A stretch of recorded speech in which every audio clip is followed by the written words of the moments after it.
Antonio Lucas, que no le llamo yo como le llamo habitualmente Antoñito, porque le he conocido cuando era muy pequeño, que no viene hoy como periodista, que también lo es y muy bueno, tuvo una serie de mujeres que en el mundo que a mí me fascinó, que me encantó, sino que viene como lo que en realidad Antonio siempre es, como escritor y más concretamente como poeta, o sea, que es lo que a él le gusta y lo que fue el Adonais, ¿verdad? Sí. Bueno, pues ahí fue hace una serie de años y ahí fue justo cuando yo, antes de conocerle en persona, conocía al poeta Antonio Lucas. Y el último libro que le he dicho, deja que nos vamos a hacer un Paco Umbral, y el último libro se llama Los desnudos, y es así, ¿verdad? No lo he dicho mal. Y bueno, y sobre todo es una fascinado del surrealismo él también, y qué mejor que dejar en manos de los poetas a los poetas surrealistas. Así que, Antonio, muchísimas gracias de verdad por venir.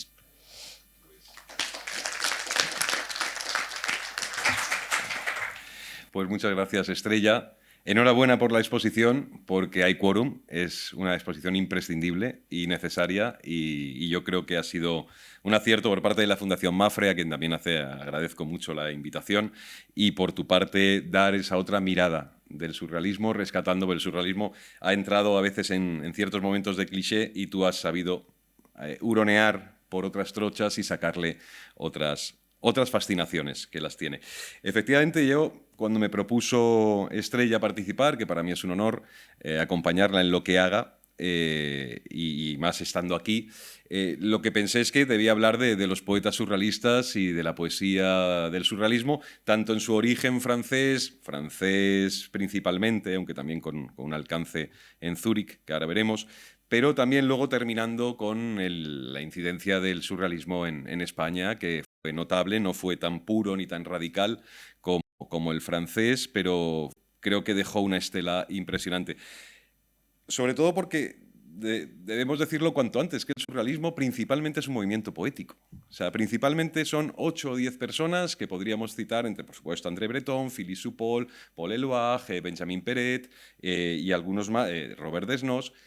Y ellos fundaron de repente un movimiento que abrió las compuertas, partió en dos, las compuertas de la poesía primero, partió en dos las aguas, he dicho las compuertas, quería decir las aguas, partió en dos las aguas de la poesía, partió en dos las aguas de la moral, partió en dos las aguas de la estética y partió en dos las aguas de la imagen. Es decir, todo lo que vino a hacer el surrealismo, con sus aciertos y sus excesos, fue principalmente amplificar el mundo. Es decir, dar una altavocía y una altavocía a una serie de ideas y de propuestas que irremediablemente fundan una nueva astronomía civil también. Uno de los errores del surrealismo fue luego ya la radicalización ideológica. De ahí se salió pronto, casi todos salieron pronto, pero bueno, formaba parte de esa condición inflamable que proponían los surrealistas. El surrealismo, como digo, es un movimiento eminentemente poético, radicalmente poético, pero es más que una escuela literaria. Su origen fundacional está en la poesía, pero principalmente en la posibilidad transformadora de la poesía y en su posibilidad revolucionaria. Revolucionaria no solo desde el punto de vista ideológico, sino revolucionaria desde el punto de vista de ejercicio, de acción. El surrealista es un hombre de acción principalmente. Bueno, de esta manera el surrealismo nace para desafiarlo todo, desde el lugar concreto e inconcreto a la vez del poema.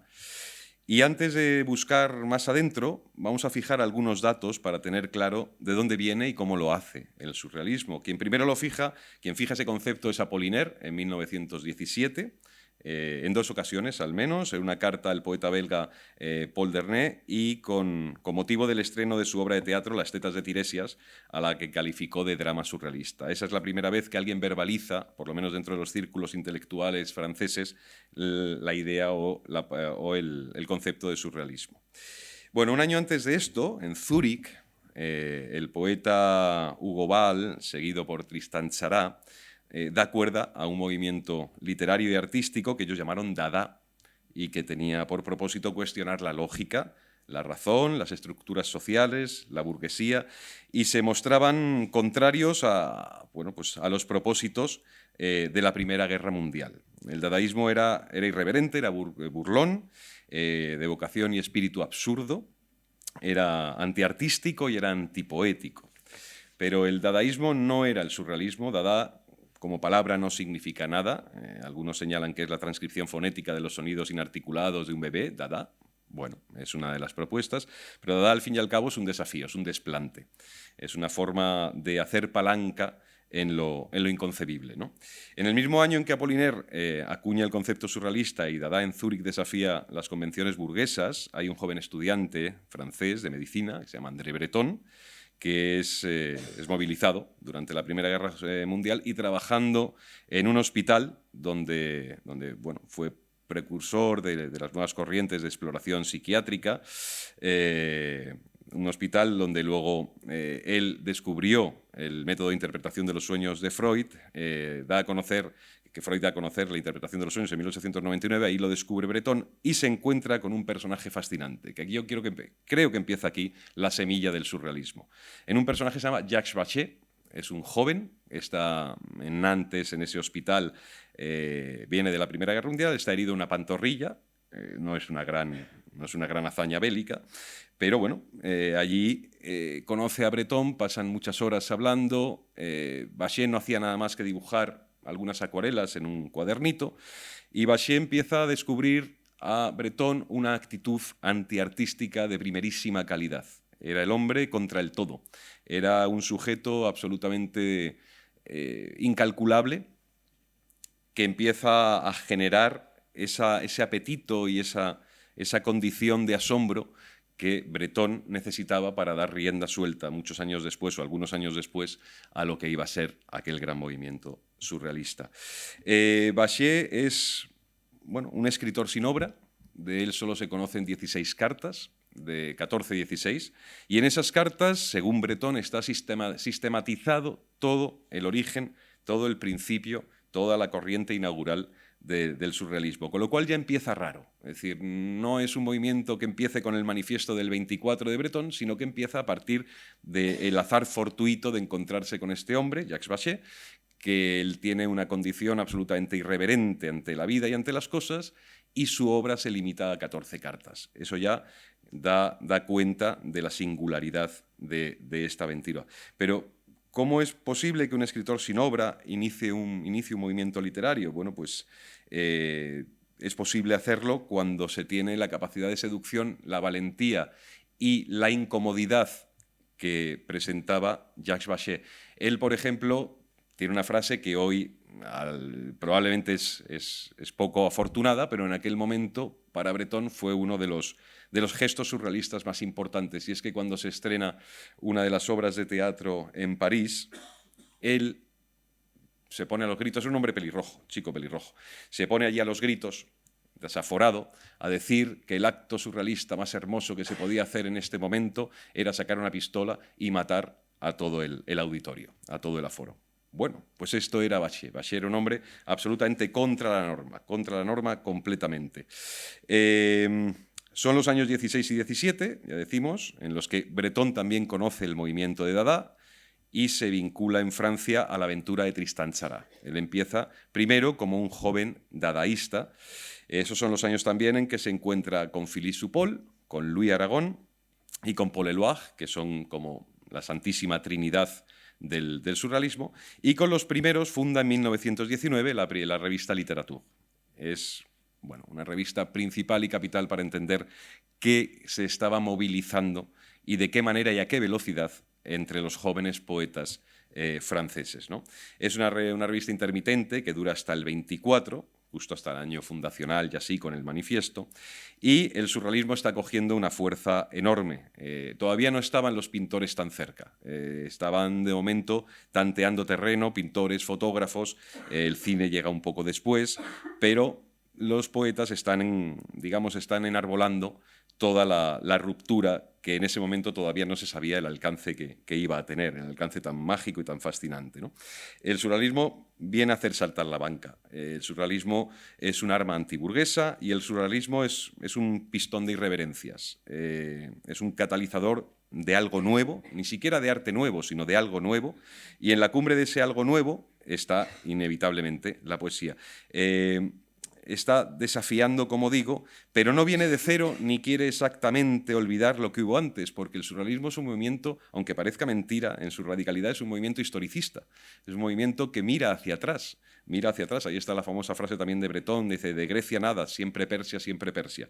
Es decir, ellos no vienen a partir de cero, ellos no vienen sin memoria, ellos rescatan una memoria que es una memoria completamente insólita, en aquellos tiempos en los que se venía de las vanguardias del futurismo, se venía del cubismo, del futurismo, del dada, pero el surrealismo sí que mira hacia atrás, y yo creo que esa condición le da un fuerte anclaje. Decimos que el surrealismo empieza en la palabra y se concreta y se expande desde la poesía, y los pilares del movimiento se prueban y se echan a rodar desde el poema y desde sus tentativas, ¿no? En 1919 Bretón publica una selección de 15 poemas con el título de Monte de Piedad, y es el comienzo de los comienzos. Ahora ya sí. La fascinación con las teorías freudianas sobre el inconsciente y su potencia, la interpretación de los sueños, el psicoanálisis. Y ser poeta surrealista, como explica Bretón, consiste en eliminar el control de la razón. Ese es el principio de todo. El principio es abrir las compuertas del subconsciente, el principio es romper los filtros de la lógica y dejar que el sujeto actúe de una manera no deliberada.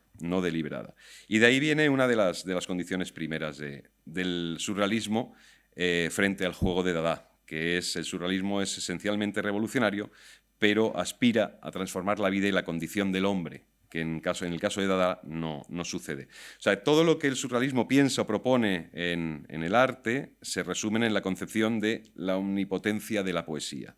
Y la poesía constituye el núcleo vivo de toda manifestación de arte y le otorga su verdadero sentido. La poesía para los surrealistas es el lenguaje de lo inexpresable, es conocimiento y es exploración, y es una expedición hacia las profundas cavernas del sentido, por decirlo con el verso de San Juan de la Cruz, ¿no? Esta es la propuesta originaria del movimiento, y el primer gesto constitutivo lo fundan, o lo perpetran, mejor dicho, Bretón y Supol en un libro de 1920, que son Los campos magnéticos, al que denominan un libro peligroso. Ellos querían que el surrealismo fuese peligro, un peligro hermoso a la vez, un peligro de zarandeo, ¿no? Un peligro de amenaza, pero un peligro también de construcción. Bueno, ahí abrazan el postulado primero de la escritura surrealista, que es la libertad total, que comienza por la liberación espiritual y por el vertiginoso descenso hacia la profundidad del subconsciente, ¿no? Hacia la total espontaneidad, eliminando toda traba, todo límite racional en favor del descontrol de la razón, ¿no?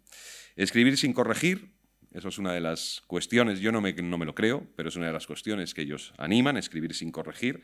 El surrealismo pocas veces alcanza su condición o su grado de pureza tal y como se da en las instrucciones de los manifiestos surrealistas, porque es verdad que en todos los poemas, y ahora leeré, según vaya avanzando, algún detalle, algún poema de los surrealistas para que veamos que es imposible entender que ahí realmente no hay un filtro y un cierto control sobre la palabra. Pero digo, escribir sin corregir, aceptando el flujo de lo inédito, de lo insólito, y a la escucha de lo imprevisto. Eso también es muy interesante, ¿no? Cómo ellos están a la escucha de lo imprevisto, es decir, dejándose untar por todo aquello que en algún momento los desconcierta o los atrae por pura oscuridad. Libre de cualquier atadura lógica, también sentimental. Una cosa es el amor, que es uno de los valores fundamentales o de los principios fundamentales del surrealismo, el amor, el erotismo, a veces también lo sórdido, pero no lo sentimental. Ellos rechazaban cualquier afectación sentimental porque la consideraban un ejercicio puramente burgués, ¿no? Por tanto, si no hay sentimentalidad, hay otro tipo de revolución, que no es la que va movida por los sentidos, sino por los instintos. Y los poetas se adentran en un territorio que está muy por encima de sus expectativas, como quien se dispone a jugar cada tarde y no saber muy bien el juego a dónde lleva, ni por qué empieza, ni sobre todo cuándo va a terminar, ¿no? El resultado es el resultado de esta avanzadilla de los primeros libros surrealistas, del primer conjunto, es que el poema venga a decirnos todo aquello que aún está por decir. Yo creo que es uno de los principios más hermosos del surrealismo. Se basa en lo aún por decir. Y lo aún por decir es un mundo absolutamente gigantesco, ¿no?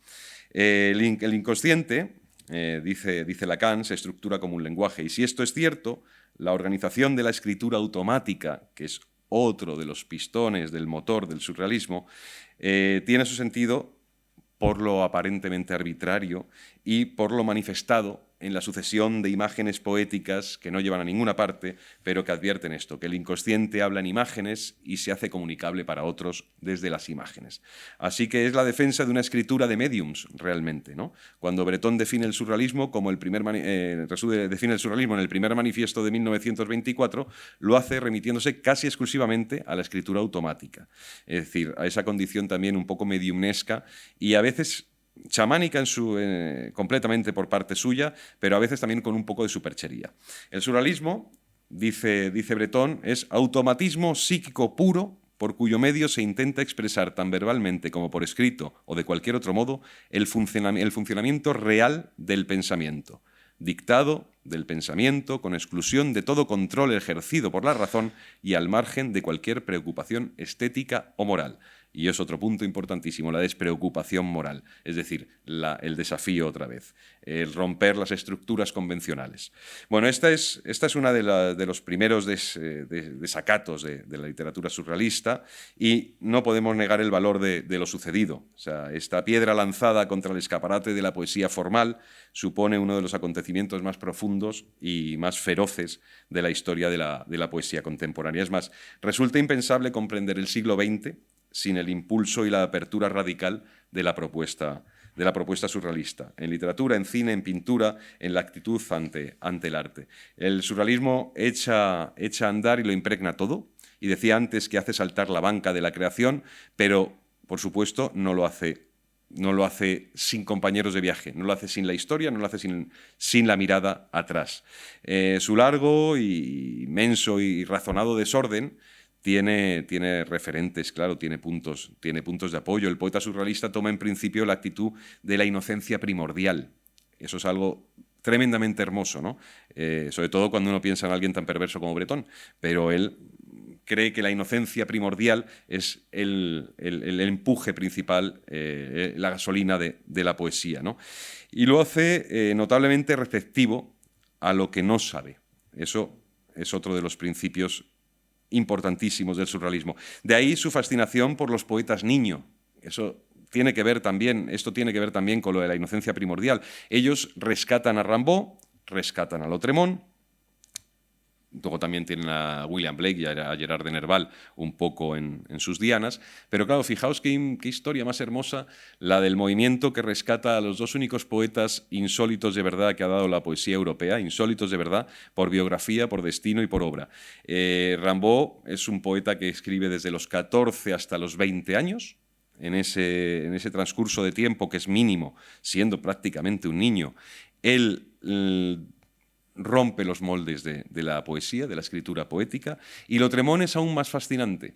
Bueno, quiero decir antes que Rimbaud, cuando a los 20 años decide abandonar la poesía, se convierte en un señor difícil, en un personaje atrabiliario y al final en un mercader de esclavos, en un traficante de armas, en un traficante de café, en Arar, en Etiopía. Es decir, el viaje de Rimbaud es fascinante. Hay un momento en las cartas desde Abisinia que su madre, él mantiene unas cartas con su madre desde Abisinia, cuando ya había dejado, por supuesto, toda veleidad literaria, toda condición poética.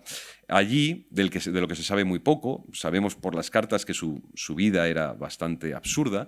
Las cartas son casi cartas bobas, ¿no? Casi son pequeñas minutas comerciales, porque le explica a su madre cuánto ha vendido de café, cuánto ha vendido no sé qué, cuánto ha tenido que caminar para ir a tal sitio. Y solo hay una carta en la que la madre, en un momento dado, y creo que es en la postdata, le pregunta si sigues escribiendo. Querido Arthur, no sé qué, y postdata, ¿sigues escribiendo? Y a vuelta de correo, imagino que tardaría 3 o 4 meses la carta, a vuelta de correo, él le escribe con el mismo tono que no delata que hay un genio ahí dentro, no delata que hay un ser tan insólito, un personaje tan abisal, no lo delata en ningún momento ninguna de las cartas, pero hay esa adenda en la que le contesta, yo creo que también al final del texto, o incluso también en la postdata, le dice: querida mamá, si hubiese seguido escribiendo, me habría vuelto loco. Bueno, pues este es el personaje que fascina primero a los surrealistas junto a Lautréamont, Isidore Ducas, conde de Lotremont, ni conde ni nada. Era un chico de origen francés, nacido en Uruguay, que muere a los 24 años, 25, y deja Los Cantos de Maldoror, que es uno de los grandes monumentos de lo incalculable. Es decir, no sabría decir si eso es poesía o no es poesía. Lo que sí sé decir es que es de una emoción salvaje y de una oscuridad apetitosa y de un descontrol, para mi gusto, inalcanzable, y de hecho no se ha vuelto a alcanzar así. Bueno, Lotremont es un señor que se dedica a escribir solo los cantos de Lotremont y no hace nada más. Y también esos cantos los escribe entre los 18 y los 23 años. Ahí están los poetas niños, ahí está la inocencia primordial que sirve un poco de espoleta a los surrealistas, ¿no? Estos poetas eran los que encarnaban lo que ellos buscaban, que era la iluminación en estado puro. Aquello que decía Rimbaud, ¿no? El poeta es un vidente. Y eso es lo que buscaban los surrealistas, esa videncia, ¿no? Para los surrealistas, ellos son la encarnación que surge de la gran aventura, que es la aventura psíquica y vital. Psíquica por lo que ya hemos dicho, que es la sed de desconocido, y vital porque el surrealismo se concibe desde dentro como una revolución, no como un movimiento artístico literario, sino como un movimiento ardiente. Y en algunos de sus miembros, decididamente del lado del comunismo soviético, que tanto tiempo después se reveló pues, como una siniestra máquina de represión. Eso, quien primero lo anticipó de los primeros fue alguien que no era surrealista, es más, los detestaba, que era André Gide, cuando hace su viaje a la URSS en 1935 y viene diciendo que aquello es uno de los grandes errores. Bueno, eso es una pequeña salida.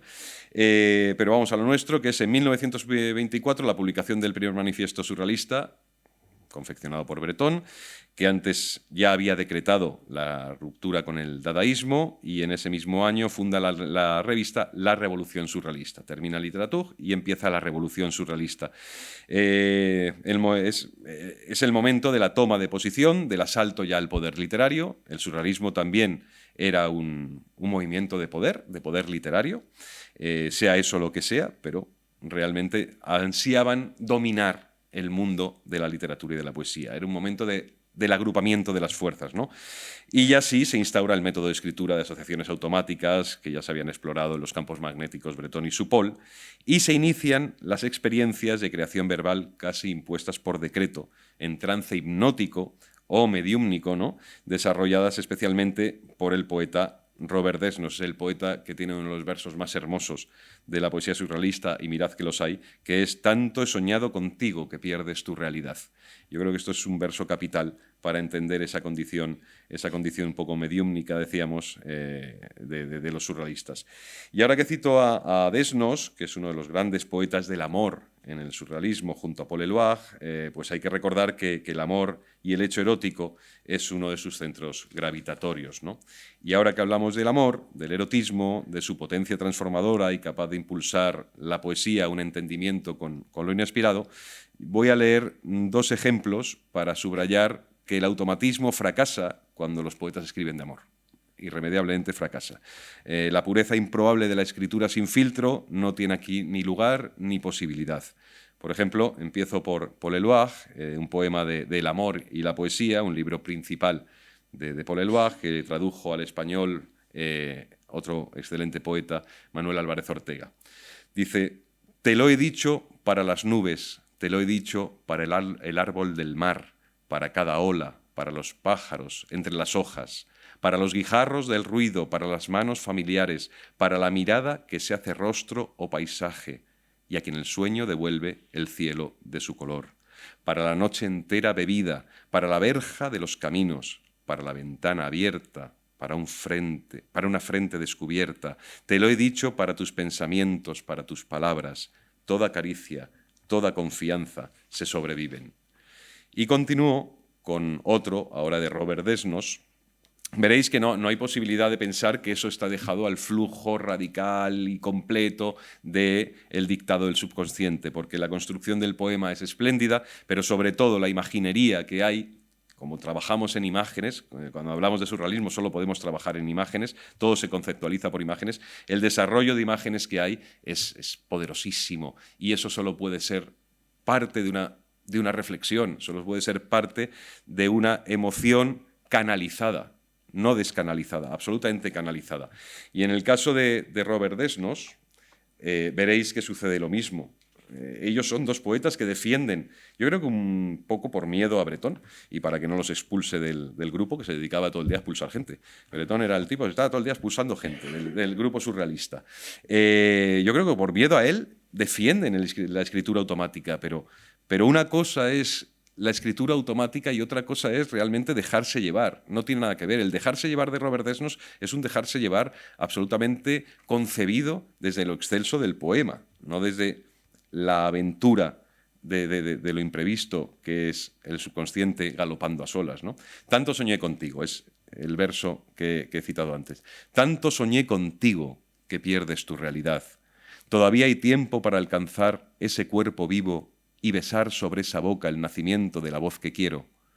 Tanto soñé contigo que mis brazos habituados a cruzarse sobre mi pecho cuando abrazan tu sombra, quizá ya no podrían adaptarse al contorno de tu cuerpo.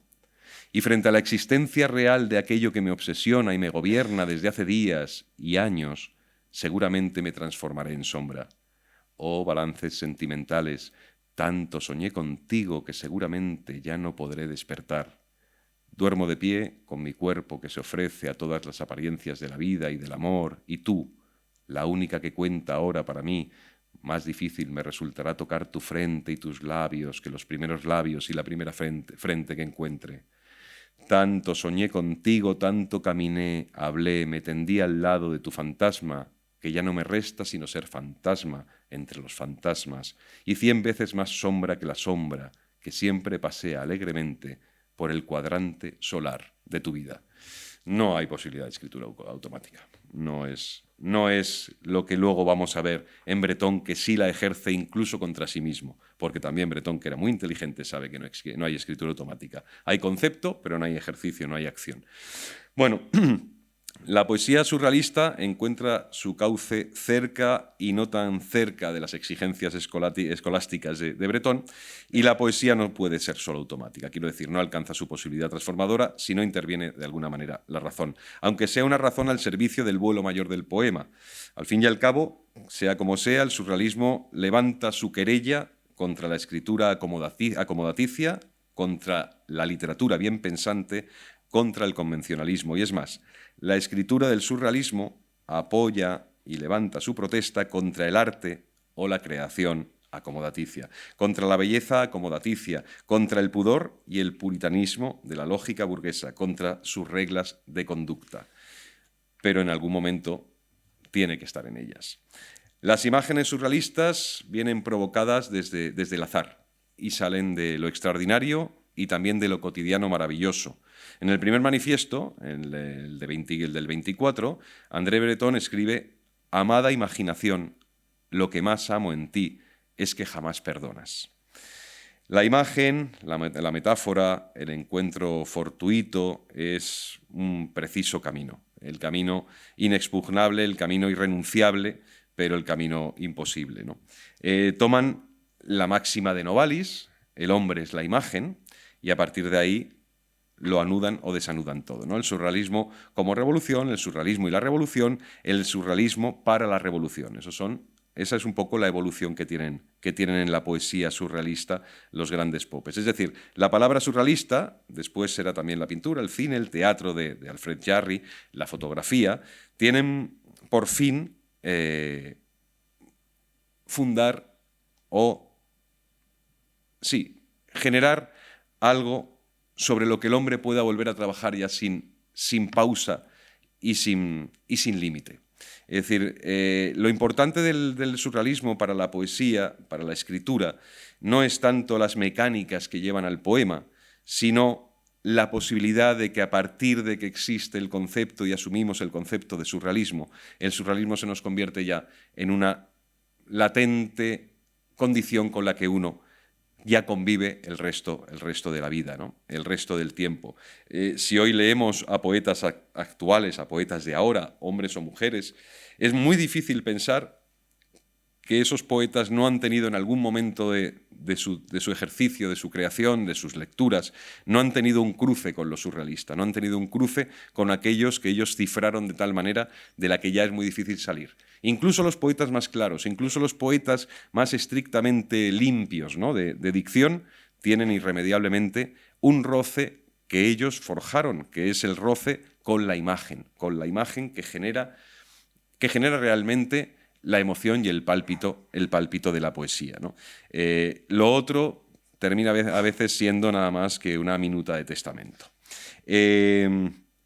La palabra surrealista ya tiene por fin su sitio, su espacio, y es interesantísimo cómo se contagia al resto de Europa. El surrealismo no es una aventura estrictamente francesa, aunque por supuesto nace allí, sino que de repente contagia de una manera velocísima al resto de Europa. Empiezan los movimientos surrealistas ya no solo en Alemania, sino en Italia, en Grecia, aquí en España, ahora pasaremos un poco más tarde por España, en Portugal, es muy importante el impacto del surrealismo en Portugal.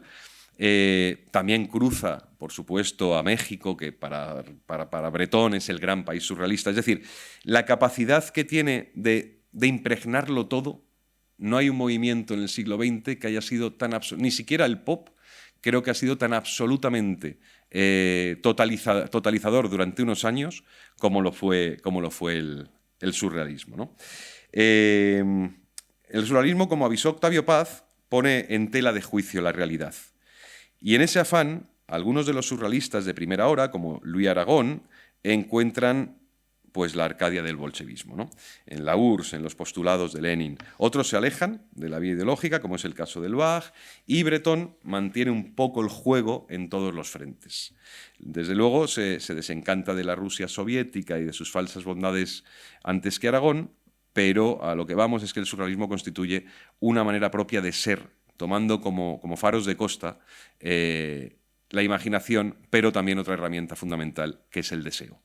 El deseo es el apetito, el afán descubridor, el afán de abrazar lo otro, está en el centro mismo del surrealismo, y estas herramientas para ir más allá de uno mismo son necesarias para trascenderse, que es la búsqueda que tiene un poeta surrealista de aquel momento, ¿no? Un ejemplo del ejercicio a pleno rendimiento de esa imaginación poética impulsada por el deseo e invocada desde el afán automático de dejar que fluya el subconsciente en cascada de imágenes es el conocido poema La Unión Libre de Bretón, que voy a leer un fragmento aquí en la edición de Aldo Peregrini, que es una edición canónica de la poesía surrealista, y veréis como aquí sí que hay en Bretón esa tentativa. Es muy largo el poema, por eso solo lo voy a leer un pequeño fragmento, esa tentativa de dejar discurrir el subconsciente, pero tampoco le sale del todo.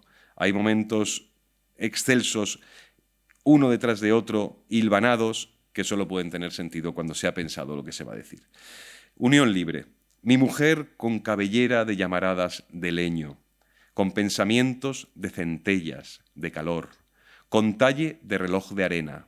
Mi mujer con talle de nutria entre los dientes de un tigre, mi mujer con boca de escarapela y de ramillete de estrellas de última magnitud, con dientes de huella de ratón blanco sobre la tierra blanca, con lengua de ámbar y vidrios frotados, mi mujer con lengua de hostia apuñalada, con lengua de muñeca que abre y cierra los ojos, con lengua de piedra increíble, mi mujer con pestañas de palotes escritos por un niño, con cejas de borde de nido de golondrina, mi mujer con sienes de pizarra de techo de invernadero y de cristales empañados, mi mujer con hombros de champán y de fuente con cabezas de delfines bajo el hielo, mi mujer con muñeca de cerillas, mi mujer con dedos de azar y de as de corazones, con dedos de heno segado, mi mujer con axilas de Marta y de bellotas, de noche de San Juan, de ligustro y de nido de escalarias, con brazos de espuma de mar y de esclusa, de combinación de trigo y molino, mi mujer con piernas de cohete. Y ahí sigue. Irremediablemente, un poema tan bello, tan excelso, tan abierto a toda lectura posible, solo puede salir de una cierta preparación y de una cierta condición de control sobre lo que uno va diciendo. Y de paso, ya que hemos visto este poema, también tenemos otra característica en él, más allá del pulso enfebrecido, sé que exactamente está muy bien recogido en el título, La unión libre, que es la confección de una idea de mundo que también tiene una condición muy lúdica, muy de juego. Antes decíamos que el surrealismo al principio es más solemne que Dada, pero el surrealismo termina al fin y al cabo entendiendo también la cacharrería del juego, y el juego como una de las condiciones fundamentales para permitir esa inocencia a la que quiere llegar o a la que necesita alcanzar el surrealista según los postulados de Breton, ¿no? Es otra posibilidad de mundo. Por eso, insisto, eso es lo que busca el poeta surrealista, un mundo otro. Y nada escapa entonces a la idea de mundo, nada escapa más como un vasto utensilio, que es el utensilio de que ni la naturaleza, ni los hombres, ni las cosas, no, es el utensilio de la imaginación. Todo es herramienta para alcanzar esa nueva galaxia, esa acción desencadenante de lo inédito, de lo inexplorado y de la revuelta necesaria. Por eso también la importancia del mito y del ocultismo, que se ve bien en la exposición comisariada por Estrella, la importancia del mito y del ocultismo entre los poetas surrealistas de primera hora, que uno lo debe entender como que cualquier cosa es necesaria o es válida, mejor dicho, con tal de alcanzar eso otro, ¿no? Con tal de alcanzar el fin último de la empresa surrealista, que es lo insólito a través de tres canales: la libertad absoluta, el amor y la poesía, ¿no? René Char, otro de los grandísimos poetas de esta tribu, considera que la poesía es un entendimiento con lo maravilloso. Y eso también es otro de los principales impulsos del surrealismo, lo maravilloso. Lo maravilloso como el territorio de lo posible, lo maravilloso y el sueño no como algo ajeno a lo cotidiano, sino como la verdadera función del hombre en lo cotidiano, soñar y buscar lo maravilloso. Y este afán de búsqueda de otras percepciones de sentido en el ocultismo o en el imaginismo es para muchos poetas surrealistas una defensa contra el mundo hostil que espera al hombre fuera de la metafísica poética.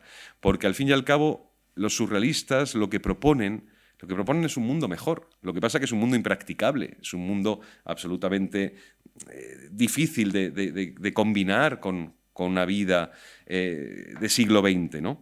Pero ellos han entendido, después del trauma de la Gran Guerra, de la Primera Guerra Mundial, han entendido que lo que hay que hacer es partir de cero, es decir, Persia, tirarlo todo para reinventarlo todo, para confeccionar un espacio mucho mejor, mucho más amable.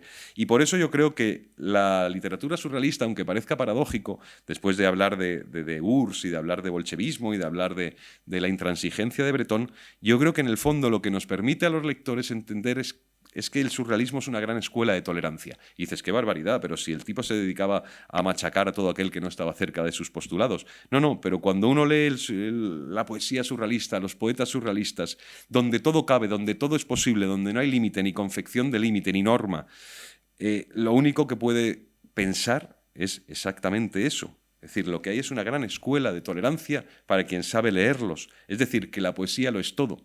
Y la antipoesía lo es todo también. Pero la poesía principalmente es todo lo que uno sea capaz de llevar al terreno de lo poético. Para el surrealista es más importante lo poético que el poema. Es decir, generar ese ambiente de lo poético, ese espacio de lo sugerido, de lo posible, antes que el ejercicio del poema. El poema solo es la consecuencia, pero lo poético, el tener ese pálpito de lo poético, es lo que importaba generar en sus espacios y sus entornos, ¿no? Ese afán de búsqueda de otras percepciones, decía... me he ido. Vemos así, que el amplísimo y veloz y efervescente repertorio que desde su confección oficial en el 24, con el primer manifiesto, el segundo firmado por Breton y Elano en el 29, abarca el movimiento surrealista, se concreta en eso: amor, poesía y libertad.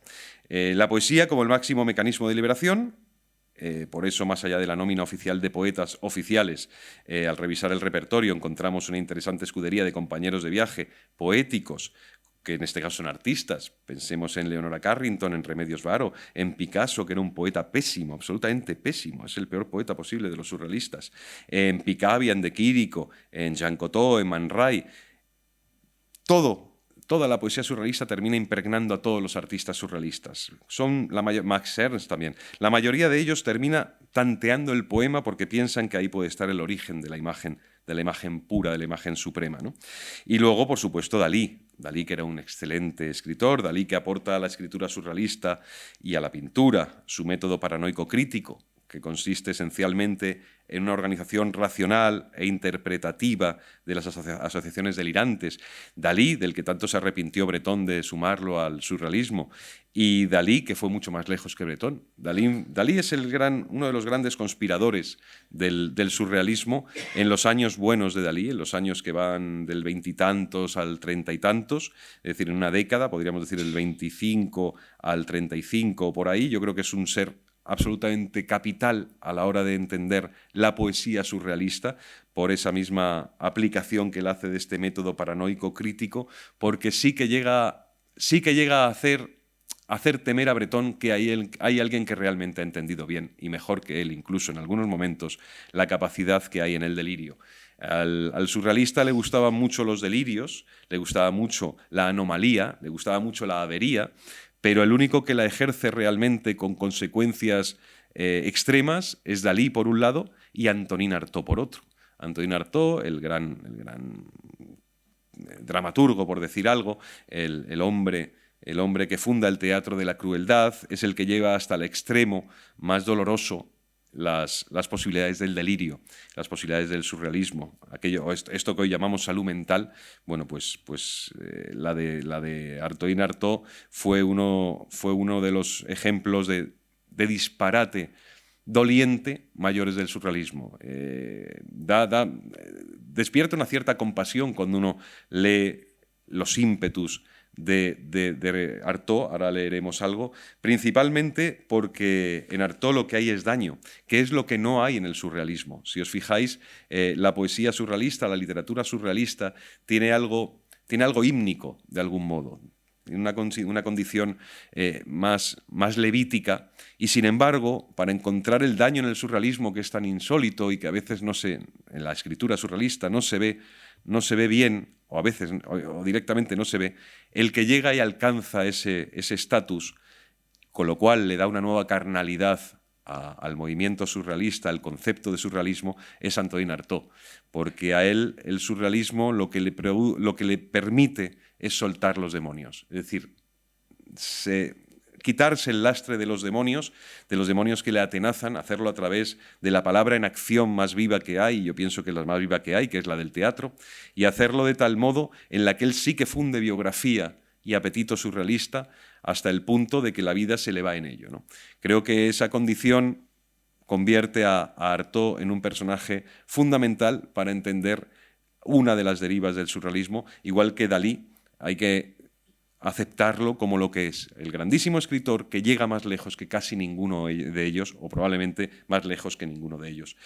Este método del delirio, ahora aparco a Artaud y aparco a Dalí, este método del delirio, del juego, este método de lo lúdico tiene su concreción en la invención del cadáver exquisito. El cadáver exquisito empieza primero en la poesía, en paralelo también con el dibujo, pero principalmente en la poesía, y es una técnica de escritura de creación colectiva que pone en práctica las teorías del automatismo, ¿no?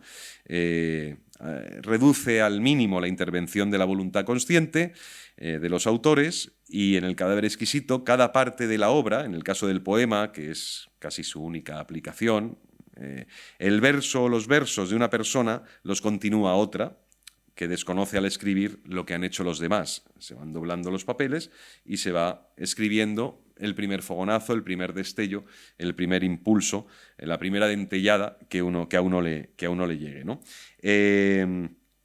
Así van escribiendo en una hoja doblada que pasa de unos a otros, que también tiene esa condición un poco de Ouija, tiene esa disposición que hacían en casa de Bretón de sentarse en círculo a hacer el cadáver exquisito. También propone una atmósfera que tiene que ver con la superchería, que tiene que ver con la invocación de un más allá, y cuando eso se desdobla, aparece el poema, que imaginaos lo que puede salir de ahí, pero aparece el poema. Era muy gracioso, según cuentan, porque Bretón, de ahí muchas veces no salía más que bobadas, pero Bretón se decía, es genial. Es una genialidad, hemos alcanzado el culmen del surrealismo. ¿Qué va? Tenía que justificar lo suyo, eso no podía ser genial. De verdad, son como las anáforas que hacían los jóvenes del 27 en la residencia de estudiantes. Eran bobadas para pasar el rato y para reírse. Y yo tengo la sospecha de que muchas de esas reuniones surrealistas que Bretón se tomaba tan en serio con esa condición abacial que tenía él como gran cardenal del movimiento, los otros yo creo que se estaban riendo un poco de él. Se estaban riendo un poco de él porque hay gente muy inteligente alrededor del surrealismo. No me puedo creer que Supol o el Bach se creyesen demasiado el cadáver exquisito. Pero bueno, es una de las herramientas importantes, ¿no? Y claro, estos aspectos incontrolados de la ejecución artística que propone el cadáver exquisito nos lleva a otro aspecto interesante del surrealista, del poeta surrealista, que es la apuesta por el humor. El humor ingenuo, también el humor grueso y también el humor macabro, el humor negro, ¿no? Hay un libro de Bretón sobre el humor negro. Esto muy en la línea de otro personaje muy traspapelado y muy de los márgenes, como es Alfred Jarry, un dramaturgo, un tipo, el famoso Ubu Rey es el Joglars, Ubu Rey, que es bueno, el gusto por el humor antirretórico, ¿no? Lo desenfadado, lo burlesco, el sarcasmo, que se ríe de los esfuerzos del hombre por dar dignidad a su inútil tarea.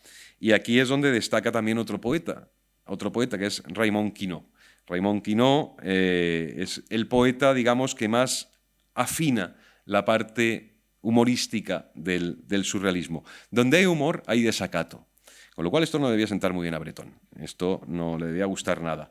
Y Queneau, él se da cuenta de que bueno, hay otra parte del surrealismo que tiene que ver con el juego, que es el reír.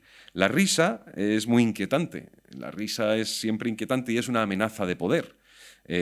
Allí en los últimos años del surrealismo, hago una parte, en los últimos años del surrealismo yo creo que se juntaban en la Rotonde o en el Dom, ya no me acuerdo en cuál de los dos cafés, pero me lo ha contado Fernando Arrabal, que es uno de los personajes más fascinantes que tenemos si hablamos de una estética en algún momento surrealista.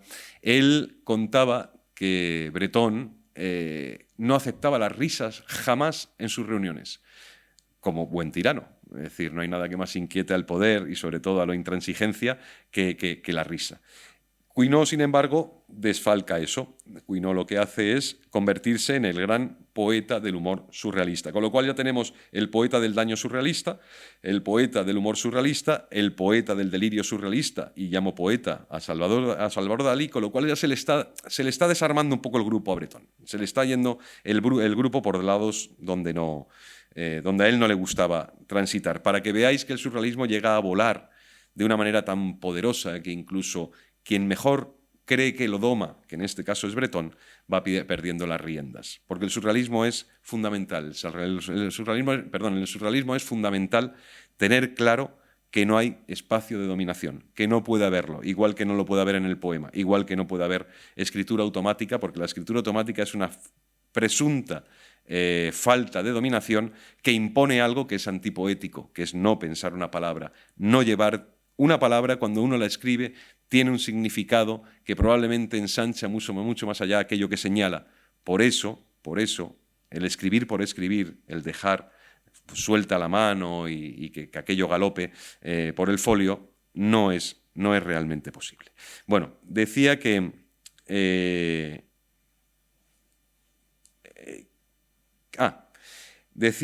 la escritura surrealista sale del humor, llega, en el caso de Queneau, sale del humor negro, llega a la crisis, llega a la locura, llega a lo antitodo, llega al teatro de la crueldad, es decir, llega a todos los espacios, porque nosotros, al fin y al cabo, encontramos en el surrealismo una de las fuentes fundamentales de nuestra razón de ser. Y aquí voy a leer un poema de Antonin Artaud que veréis cómo este hombre aquí está. Voy a leer un fragmento, porque el poema también es largo, para que veáis que en un momento dado, cuando uno habla de sí mismo, desde el estado de enfermedad en el que habla Antonin Artaud, no existe posibilidad de hacerlo desde un flujo de conciencia completamente liberado. Los enfermos y los médicos. La enfermedad es un estado, la salud no. La salud es otro estado, pero es más desgraciado, quiero decir, más cobarde y más mezquino. No hay enfermo que no se haya agigantado, no hay sano que un buen día no haya caído en la traición por no haber querido estar enfermo, como algunos médicos que soporté. He estado enfermo toda mi vida y no pido más que continuar estándolo, pues los estados de privación de la vida me han dado siempre mejores indicios sobre la plétora de mi poder que las creencias pequeño-burguesas de que basta la salud. Pues mi ser es bello pero espantoso, y solo es bello porque es espantoso, espanto formado de espantoso. Curar una enfermedad es criminal, significa aplastar la cabeza de un pillete mucho menos codicioso que la vida. Lo feo consuena, lo bello se pudre. Pero enfermo no significa estar dopado con opio, cocaína o morfina, y es necesario amar el espanto de las fiebres, la ictericia y su perfidia mucho más que toda euforia. Este es uno de los ejemplos más sobrecogedores de lo que también, o de lo que solo, supo hacer, sin romper la norma surrealista, Antonin Artaud. Y además es un poema perfectamente comprensible. Es un poema que habla de algo que nunca habla el surrealismo, que es de enfermedad. Creo que es interesantísimo eso. Podemos decir que el surrealismo abre, alimenta, impulsa, desborda también la poesía hispánica del siglo XX. Tal fue su potencia y su alcance. Y alrededor alrededor de su exposición se sucedían muchas cosas, pero sin el surrealismo es imposible entender los caminos del arte contemporáneo. Sin la efervescencia del surrealismo y sin su declinación definitiva en los años 50, tras la muerte de Breton, no tuviésemos conciencia de lo que fue, no habríamos hecho casi nada de lo que vino después, casi nada. ¿Y en España qué pasó? Pues en España pasó algo extraordinario. En España, aquí a finales de los años 30, el surrealismo ya asoma, pero hay antes dos personajes capitales que tienen que estar en el centro de toda memoria surrealista o toda memoria. Ahora veremos por qué quizá no es tan certero llamarlo surrealismo en España como llamarlo irracionalismo. Aquí hay dos personajes capitales, son Ramón Gómez de la Serna, que ya a partir de las greguerías ya está demostrando ese otro mundo de las asociaciones verbales, del choque de ideas, del choque de imágenes, aquello que decía Pierre Reverdy, ¿no? Cuando dos palabras que no tienen nada que ver una con otra colisionan bien y se ensamblan bien, generan un mundo completamente distinto, generan una imagen absolutamente poderosa y sensual, ¿no? Bueno, pues eso hacía Ramón Gómez de la Serna desde el humor. Es el primero que da cuenta o señal de que vienen las vanguardias, de que existen las vanguardias y de que vienen para bien. Y hay otro personaje muy interesante, más dudoso, más conflictivo, que es Ernesto Jiménez Caballero, que también anticipa mucho de lo que va a suceder en la literatura española de los años 20 y 30, y otro personaje principal que es Eduardo Westerdal en Canarias. Canarias es un territorio que tuvo una gran raigambre surrealista después del viaje que hicieron los surrealistas para la exposición de Tenerife en el año 35, si no me acuerdo, y este personaje es Eduardo Westerdal, ya lo he dicho, con la Gaceta del Arte. Claro, hay un grupo de poetas jóvenes en España atentos un poco a lo que va sonando, a lo que va llegando, a lo que se va confeccionando como arte nuevo, que van a ser después los poetas de la generación del 27, pero en todos ellos se da siempre una cautela, que es algo que para el verdadero poeta surrealista no puede existir, la cautela. En ellos se da una cautela. Ellos no aceptan, excepto uno, no aceptan el surrealismo como con esa condición desmadejada del subconsciente que vuela y galopa y va hacia cualquier lugar. No, no, no. Aquí todos tienen en un momento dado una tremenda tentación, un tremendo apetito por probar esa capacidad del poema que rompe con el modernismo, que es un movimiento puramente hispánico, ¿no? Traído, el modernismo hispánico, digo, traído por Rubén, romper con todo el modernismo a partir de la descoyuntura de las imágenes les seduce mucho, pero no, ninguno acepta la idea de la interpretación de los sueños, ninguno acepta la idea del flujo del subconsciente, ninguno quiere romper las costuras de su yo o de su identidad. Entonces, hay un personaje que se sale por la tangente, que es José María Hinojosa, que podemos considerar que es el primer libro con conciencia surrealista escrito en España de poemas, que se llama La Flor de California. En paralelo sucede algo muy interesante. Hinojosa, de Málaga, Federico García Lorca, de Granada. Lorca es un poeta muy formal, todavía, muy formal. Los dos van buscando, van tanteando. Hinojosa llega mucho más lejos, Hinojosa muere muy joven, Hinojosa muere un mes después que Federico García Lorca, era algo más joven que Lorca, muere un mes después que Federico García Lorca, era un hombre católico, un hombre de derechas, y muere fusilado en la tapia del cementerio de Málaga por el bando fascista, ¿no? Federico muere un mes antes, por el bando republicano. Federico muere un mes antes, lo asesinan un mes antes los fascistas. Es decir, ellos dos de algún modo capitalizan lo que entendemos en España por surrealismo. El poeta en Nueva York, por un lado, que es uno de los monumentos más extraordinarios que salen de la poesía española, por varios motivos, ya no solo por la capacidad verbal que tiene, ya no solo por la insurrección absoluta que propone, ya no solo por el desvarío tan hermoso que dispensa, sino porque nace de un daño, de un terrible daño. La poesía de Lorca siempre nace de una cierta herida oscura, pero en el caso del poeta de Nueva York, que es quizá una de las cumbres principales de lo que podríamos llamar irracionalismo hispánico o surrealismo si nos aventuramos demasiado, viene de una decepción, de la ruptura con uno de los novios, de la pelea tremenda con Buñuel y con Lorca. Es decir, es un libro que nace como una llaga con patas. Ese es el libro principal que yo creo que todos tenemos en la cabeza si hablamos de surrealismo en España. Pero es que hay mucho más. Es que aquí está, antes del surrealismo, también tenemos nuestros precursores, igual que estaba Dada, o que estaba el cubismo, que estaba el futurismo, antes que el surrealismo. Aquí tenemos algo muy interesante, que es el creacionismo que viene con Vicente Huidobro y el ultraísmo, que entre otros, Borges participa mucho de él, pero que entre otros hay un personaje capital para entender también una de las actitudes de escapismo identitario de los surrealistas, que se llama Juan Larrea. Juan Larrea es un personaje importantísimo en los primeros compases de las tentativas surrealistas en España, con un libro que se llama Versión Celeste, que no se publica hasta los años 70, pero que en Carmen y Lola y en algunas de las revistas de Gerardo Diego, que es un hombre muy anticipatorio en España para captar las nuevas corrientes. Gerardo Diego, un hombre realmente avanzado dentro de la generación del 27, además de ser el que da confección y forma a la generación en la antología famosa de 1931 de Signo, pero Juan Larrea es el que le abre de algún modo a Gerardo Diego ese otro camino que es el ultraísmo, que terminará derivando en las tentativas surrealistas españolas. ¿Quién va a fijar mejor el tiro en esto? Es un poco, bueno, no se debe hablar de mejores o peores en los poetas, pero hay alguien que sí da un salto hacia adelante por encima de los demás. Ya digo Hinojosa, pero Hinojosa muere, no puede seguir su obra. Pero hay alguien que yo creo que se le ha hurtado esa condición en España de ser probablemente el que lleva también, el que lanza un poquito más lejos la piedra del poema, que es Vicente Aleixandre.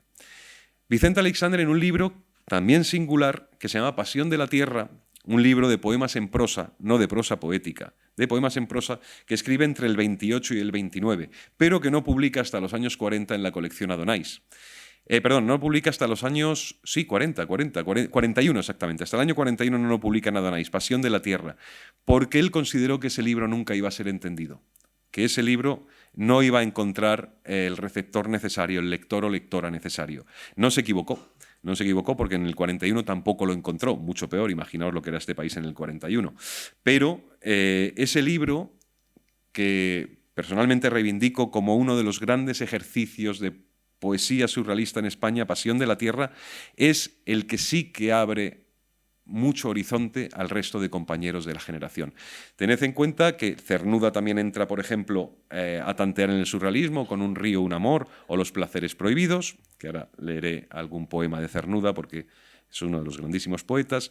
Lorca escribe en el 29, se va a Nueva York a escribir esto, de poeta en Nueva York. Alberti, también en el 28, es que son cifras importantísimas, fechas importantes, en el 28 publica Sobre los ángeles, 28-29, no recuerdo bien, que es probablemente otro de los alardes mayores de poesía surrealista, también leeré ahora algo, de una calentura extraordinaria, pero todos esos poemas de Pasión de la Tierra, desde el año 26 los estaba trabajando Vicente Aleixandre. Y como sabéis, la casa de Vicente Aleixandre se convirtió en la casa de la poesía, es decir, por allí pasaban todos. Y Vicente Aleixandre, que era un hombre pues, un poco delicado de salud, tenía un problema nefrológico del riñón y cosas de estas, lo que hacía era leer sus poemas en su casa a todos los compañeros. Ahí fueron encontrando rasgos de algo, caray, que estaba empezando a sonar a lo aún no dicho, a sonar nuevo. Por eso es tan importante la figura de Vicente Aleixandre, sin olvidar que en esos años todo está conectado, también vienen de ultramar, que se decía, también está aquí Pablo Neruda. Pablo Neruda ya traía poemas escritos de lo que luego iba a ser Residencia en la Tierra, uno de los libros fundamentales y el libro por el que yo probablemente me lancé o me arrojé desde el alero a la poesía, porque esto lo cuento como anécdota, porque es verdad, yo a los 14 años, que tuve la suerte de vivir en una casa con una gran biblioteca, con un padre que era un extraordinario lector de poesía, que sus amigos eran poetas, con lo cual para mí era un mundo que me resultaba sugerente, más que nada porque para un niño un poeta no es nada, pero un poeta era un señor, entonces en aquellos años, que tenía casi siempre barba y fumaba mucho y bebía mucho. Entonces para mí era que llegaban los poetas a casa. Yo recuerdo a Ángel González, que tenía barba, recuerdo a Caballero Bonal, que tenía barba, recuerdo a Paco Brines, que era calvo. Recuerdo a todos ellos y sobre todo los recuerdo a todos fumando y bebiendo mucho.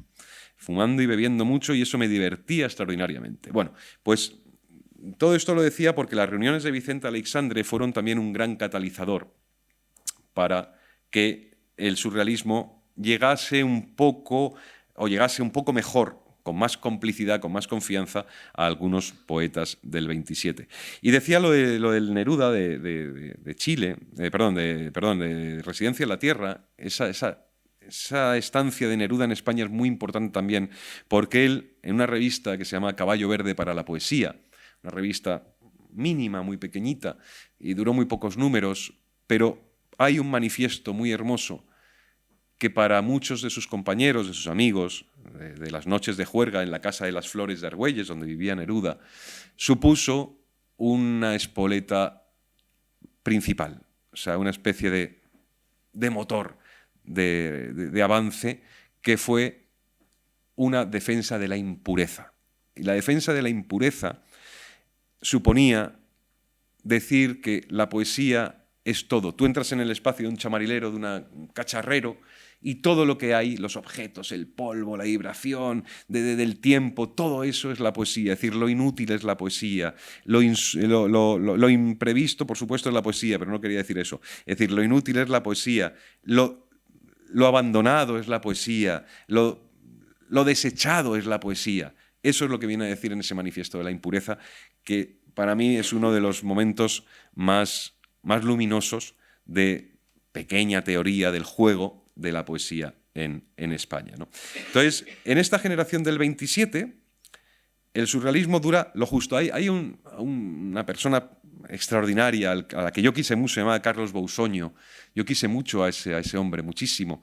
Era de una simpatía desbordante, de una sabiduría alucinante. Y él tiene unos ensayos en Gredos, en la vieja colección de Gredos, que se llama El superrealismo, donde él de algún modo sistematiza todo lo que el 27 encontró en el surrealismo.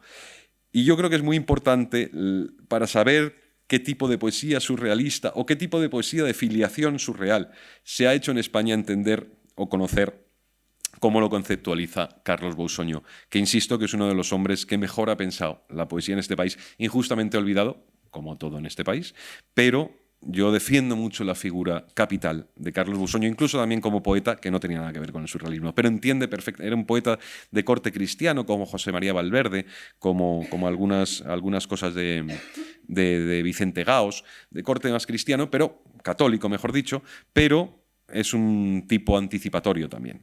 Bueno, pues el 27 tantea por allí, pero no se queda.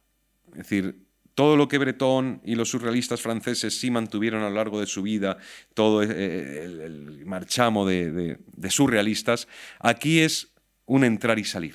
No se queda casi nadie en el surrealismo. El surrealismo llega un momento en que en España se queda descolgado. También es verdad que la guerra civil lo deflagra todo. Es decir, la guerra civil provoca uno de los grandes desastres, no solo cívicos, sino también culturales, con lo cual lo que se podía avanzar queda completamente esquilmado, porque ¿qué habría hecho después del diván del Tamarit Lorca? No lo sabemos. ¿Qué habría hecho Luis Cernuda si en vez de salir a dar unas conferencias en el año 36 y volver a Madrid como era su previsión, pues y si acaba en México? ¿Qué hubiera pasado si él llega a Madrid? Es decir, no sabemos qué habría pasado, pero desde luego ahí se quedó inoculada en la generación un surrealismo que, ya digo, fue un poco de entrar y salir, pero ya dejó asentada para todos los que vinimos después un territorio y un espacio en el que ha sido pues necesario y ha sido para nosotros uno de los grandes manantiales de la poesía, uno de los grandes manantiales de verdad.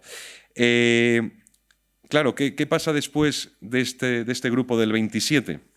Donde de repente podemos escuchar o podemos encontrar estos poemas.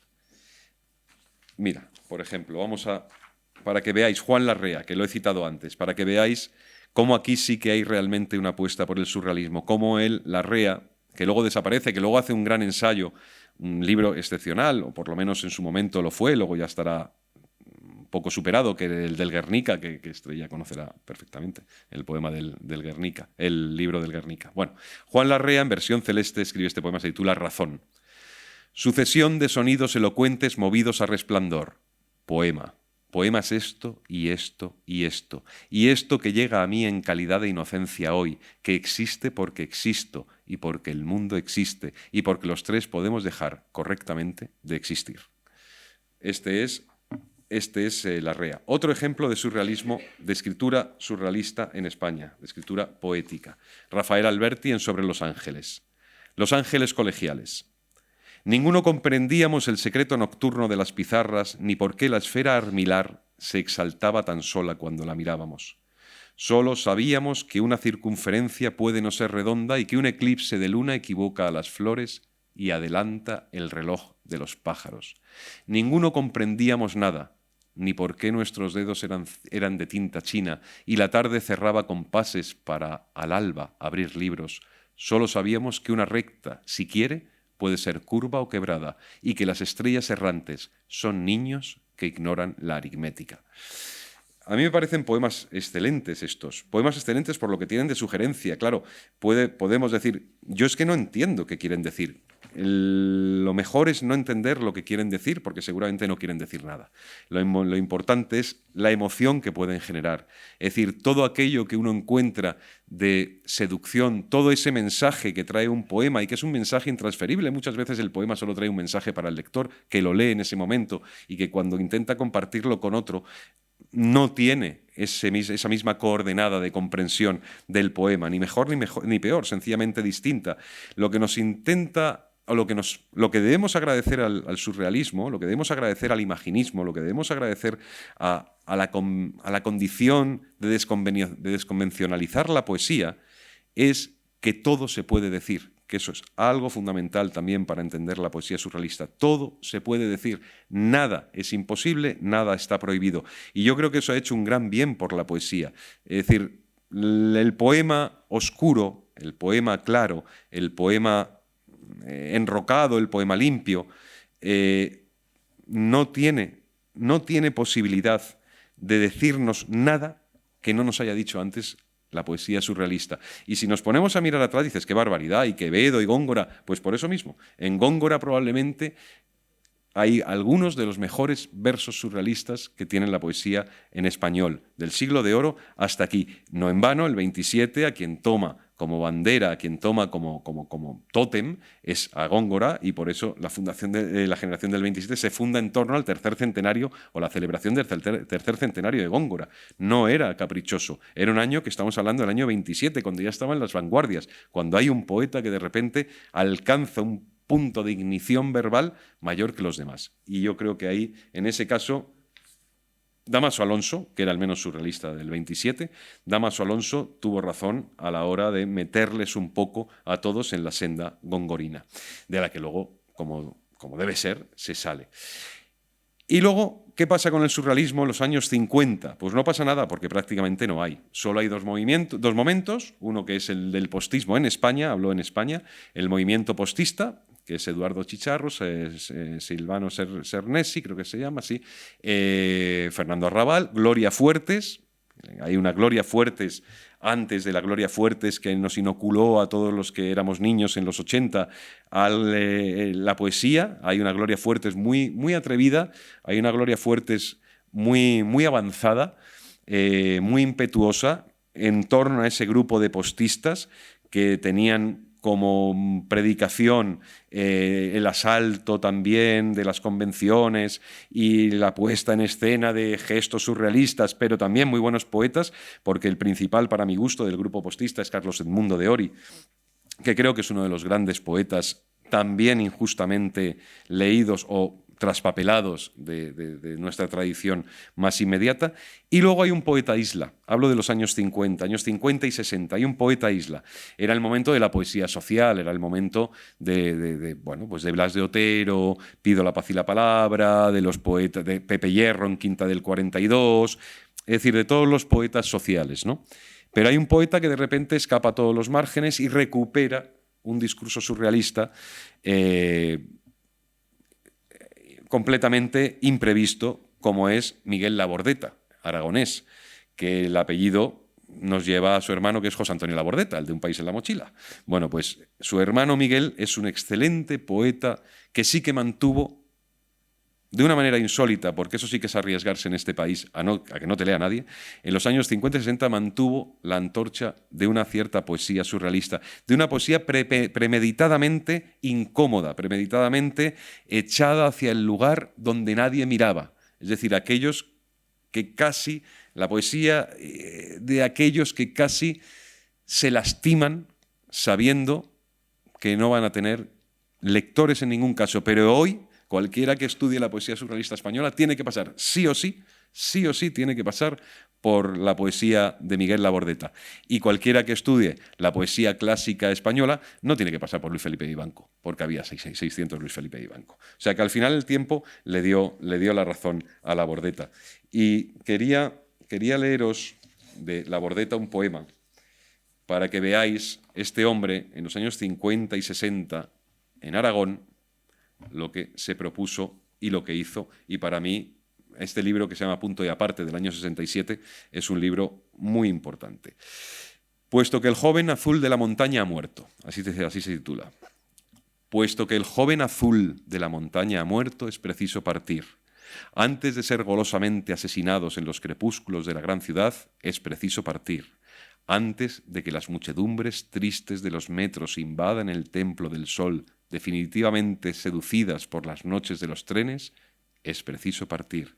Desnudos y ásperos, inigualables, y al partir, preguntar por nosotros, indagar por nosotros, auscultar por nosotros mismos, recordar si tal vez se existió y que una dulce soledad nos responda en grave despedida. Pues me parece un poema metafísico y existencialista extraordinario, la verdad, este de Miguel Labordeta, y que no tiene mucha compañía, no tiene compañeros de viaje en aquel tiempo. Tenemos que esperar ya hasta prácticamente los años 70 y 80, y no hablo de los novísimos, que eran poetas de corte irracionalista en algún caso, pero no hablo de ellos, que tenían más ya otras coordenadas, el pop, el cine mudo, Venecia, eran otras aguas y otros dorados, ¿no? Pienso que hasta los años 70, 80 no podemos hablar, y es una mujer la que nos trae de repente el golpe fiero de un surrealismo absolutamente desbocado, absolutamente vitriólico, y que tuvo un éxito fulgurante porque algo estaba pasando en esa poesía y algo estaba pasando en este país para que regresase aquel discurso de la manera en que lo hizo Blanca Andreu. Blanca Andreu gana el premio Adonais en el año 80, es muy joven, tiene 22 años, con un libro que se llama De una niña de provincias que se vino a vivir en un chagal. El título es muy bonito, los maledicentes le dicen que el título es de Umbral, porque entonces eran amantes. Yo no lo sé, y en cualquier caso me da igual, pero el título es bonito, De una niña de provincias, ella es de Orihuela, que se vino a vivir en un chagal. Y el chagal es un cuadro de Chagall que ella tenía en un apartamentito donde vivía aquí en Madrid, tenía un cuadro, una lámina de Chagall, y entonces el título, ella pasaba mucho tiempo sentada en su sofá bajo la lámina de Chagall, entonces de una niña de provincias que se vino a vivir en un chagal. Y este es un ejemplo de ese libro que yo, si no lo habéis leído, os sugiero vivamente que lo leáis, que os abandonéis, que os dejéis empujar por él, arrastrar por él, abrazar por él, porque es un ejercicio muy vibrátil de una poesía que no se ha vuelto a repetir, ciertamente. No tiene título. Amor mío, amor mío, amor mío, mira mi boca de vitriolo y mi garganta de cicuta jónica. Mira la perdiz de ala rota que carece de casa y muere por los desiertos de tomillo de Rambó. Mira los árboles como nervios crispados del día llorando agua de guadañas. Esto es lo que yo veo en la hora lisa de abril. También en la capilla del espejo esto veo. Y no puedo pensar en las palomas que habitan la palabra Alejandría, ni escribir ya más cartas para Rilke, el poeta. Fijaos que cita a Rimbaud, claro, con todo sentido, cita a Rimbaud porque ella también viene de esa extraña cofradía, de esa extraña tribu de los reimbaudianos, es decir, de los extraviados. Y hay un poeta, para que veáis que en los 80 de repente coge un nuevo pulso esta forma de decir, esta otra forma de decir. Hay un poeta al que yo quise mucho, murió de sobredosis hace 10 años, murió ya Miguel, no sobredosis de heroína. Es un hombre al que yo quise enormemente, mucho, mucho, mucho. Y aprendí mucho de él, era mayor que yo, aprendí mucho de él, sobre todo aprendí algo que yo no había visto nunca, que era no solo ser poeta, sino cómo se es poeta. Miguel era un hombre que, como en aquel poema de Gil de Viedma, a él no le importaba tanto ser poeta como ser poema. Y en su actitud era un poema, su actitud ante la vida, su forma su altivez, era un hombre altivo también, su falta de simpatía, su enorme bondad, su inteligencia extrema, su indumentaria, era de poeta. Es decir, todo aquello que uno no ha visto más en los poetas, porque yo os contaba antes esos poetas a los que recuerdo de niño, que luego fui amigo de ellos, pero claro, tú veías a Ángel González y parecía lo que era un funcionario del Ministerio de Fomento. Tú veías a Paco Viñas y parecía un cobrador de seguros el ocaso. Es decir, era gente, joder, con pantalón de color vino, coño, eso no se puede llevar. Y bueno, pues era así. Y Miguel era todo lo contrario. Miguel era un ave del paraíso, ¿no? En su actitud, en su puesta en escena, porque él se ponía en escena. Él no bajaba a la calle, él se ponía en escena. Eso es muy importante, ¿no? Yo bajo a la calle, vosotros bajáis a la calle, ¿no? Miguel se ponía en escena, ¿no? Y que empezase el teatro, el gran teatro del mundo. Bueno, pues es un poeta que también tiene una historia muy singular, muy rimbauddiana, y tiene que ver por su forma de agarrar el surrealismo por las patas. Él gana el premio Adonais, el más joven de la historia del premio Adonais, con 16 años, con un libro que se llama Sobre el silencio y otros llantos. Gana el accésit del premio Adonais. Con 18 gana el Adonais 2 años después con Las Berlinas del Sueño. Y con 22 gana un premio muy importante, se llama el Ciudad de Melilla, con un libro de título italiano, se llama Pericoloso Sporgersi, es peligroso asomarse. Vale, pues a los 22 años Miguel deja de escribir.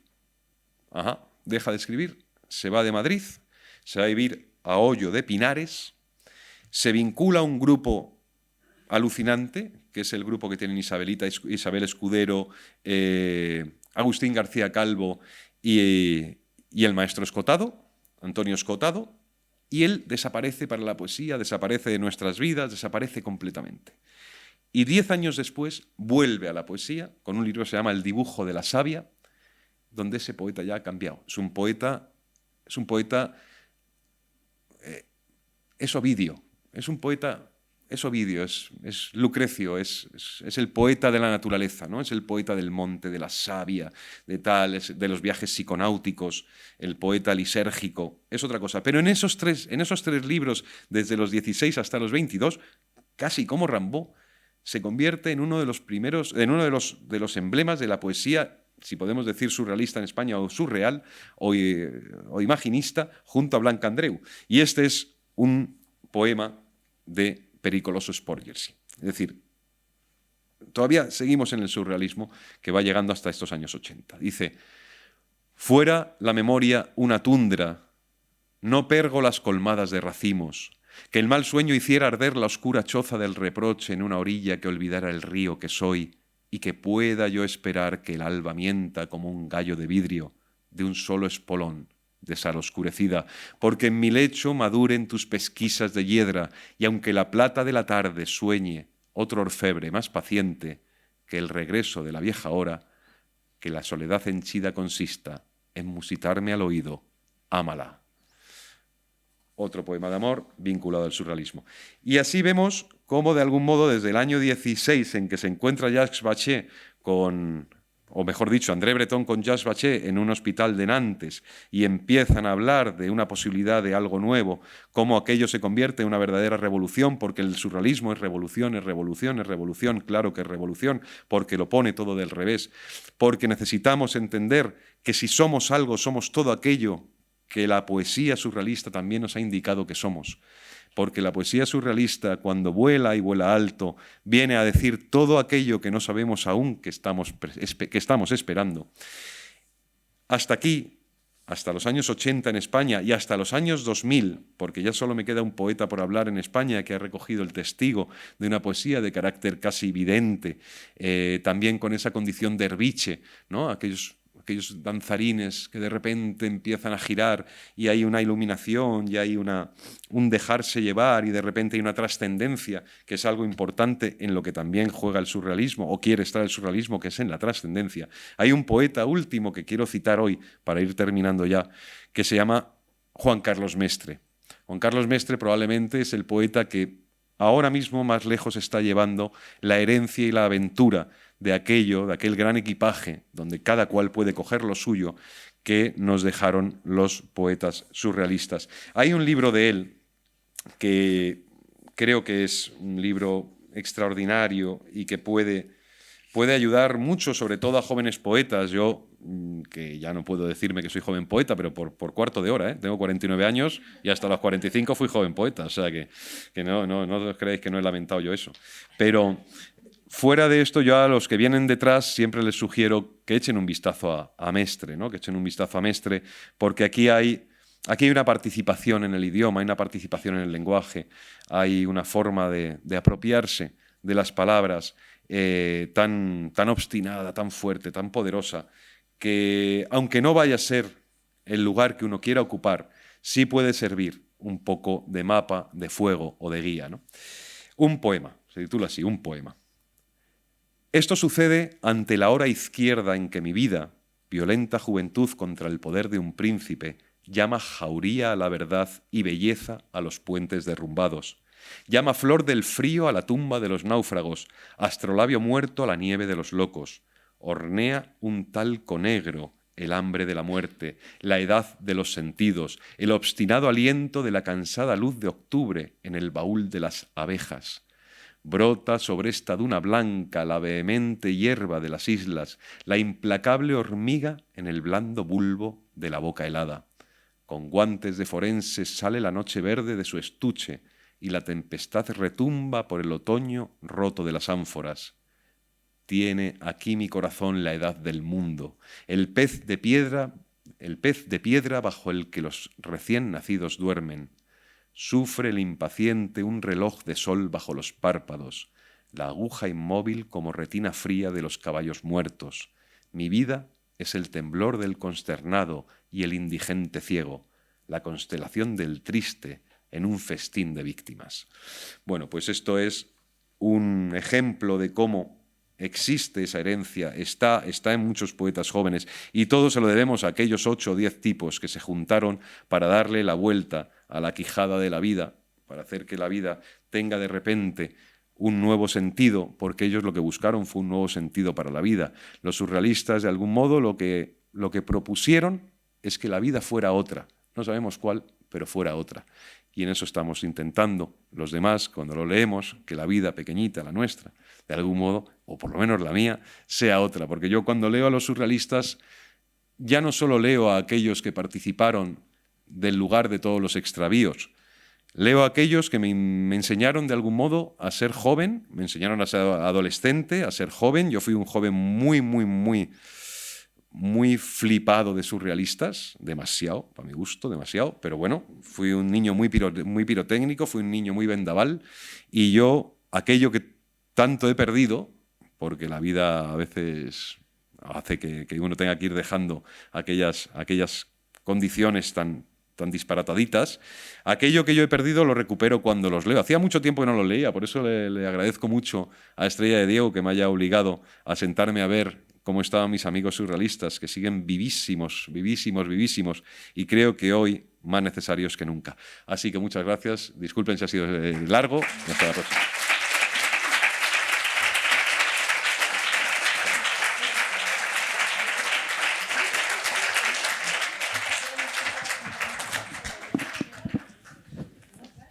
Bueno, Antonio, no solamente no ha sido largo, sino que para mí al menos ha sido fascinante, porque además quiero decir que no es lo mismo leer a un poeta que un poeta te lea a un poeta. El modo, la selección de los poemas. El otro día estuvo Manolo Gutiérrez Aragón y la selección de los fragmentos. O sea, quiero decir que cuando uno habla desde dentro, las sensaciones son muy diferentes. Siempre tenemos, si tú las aceptas, algún comentario o cuestión o algo que alguien tenga.